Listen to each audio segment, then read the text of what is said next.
എല്ലാവർക്കും നമസ്കാരം. ഇന്ന് നാരായണീയം 38-ാം ദശകത്തിലെ 5-ാമത്തെ ശ്ലോകത്തെക്കുറിച്ച് ചിന്തിക്കാം. ഹരേ നാരായണ. ശൗരിസ്തു ധീരമുനിമണ്ഡലചേതസോപി ദൂരസ്ഥിതം വപുരുദീക്ഷ്യ നിജേക്ഷണാഭ്യാം ആനന്ദബാഷ്പപുളഗോദ്ഗമഗദ്ഗദാർദ്രസ്തുഷ്ടാവദൃഷ്ടിമകരന്തരസംഭവന്തം. ഇനി ഈ ശ്ലോകത്തിലെ ഓരോ വാക്കുകളുടെയും അർത്ഥത്തെക്കുറിച്ച് ചിന്തിക്കാം. ശൗരി തു, ഹേ ശൗരേ, അങ്ങയുടെ. ധീര മുനിമണ്ഡല, ധീരന്മാരായ താപസവര്യന്മാർ. ചേതസ അപി, സമാധിക്ക് പോലും. ദൂരസ്ഥിതം വപു, ആ തിരൂടൽ പ്രത്യക്ഷമായി ദർശിക്കാൻ കഴിയാത്തതാണ്.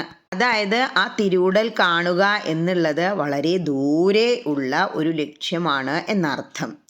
ഉദീക്ഷ്യ നിജേക്ഷണാഭ്യാം, തൻ്റെ 2 കണ്ണുകളും നിറയെ കണ്ടു.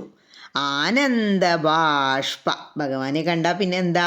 ആനന്ദബാഷ്പം ഉണ്ടായി. അതാണ് ആനന്ദ കണ്ണീർ ഉണ്ടായി എന്നിവിടെ പറയുന്നത്.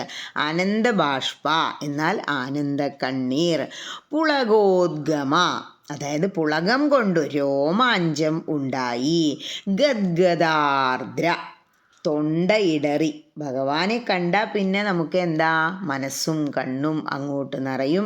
പിന്നെ ശബ്ദമൊന്നും പുറത്തു വരില്ല. അതാണ് ഇവിടെ ഗദ്ഗദാർദ്ര, തൊണ്ടയിടറി എന്ന് പറയുന്നത്. തുഷ്ടാവ, സന്തോഷത്തോടെ വാഴ്ത്തി സ്തുതിച്ചു. ദൃഷ്ടിമകരന്തരസം, കണ്ണിന് തേൻ കുഴമ്പായ. ഭവന്തം, അങ്ങയുടെ, അതായത് ഭഗവാന്റെ ശരീരം കണ്ടിട്ട്.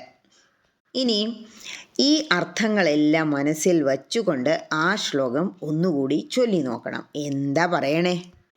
ധീരന്മാരായ താപസവര്യന്മാർ ജീവിതകാലം മുഴുവൻ പരിശ്രമിച്ചിട്ടും പ്രത്യക്ഷത്തിൽ ദർശിക്കാനാവാത്ത അങ്ങയുടെ ദിവ്യ ശരീരം തൻ്റെ മാംസചക്ഷുസ്സുകൾക്ക് ഗോചരമായതറിഞ്ഞ് വസുദേവർ ആനന്ദബാഷ്പം പൊഴിച്ചു. അദ്ദേഹത്തിൻ്റെ ശരീരം തരളിതമാകുകയും കണ്ഠം നിരുദ്ധമാകുകയും ചെയ്തു. ഭഗവാനെ തൻ്റെ ആ കണ്ണുകളെ കൊണ്ട് അങ്ങോട്ട് കണ്ടപ്പോൾ വസുദേവർ സ്തുതിക്കുകയാണ്. അതാണ് അടുത്ത ശ്ലോകത്തിൽ. ഹരേ കൃഷ്ണ.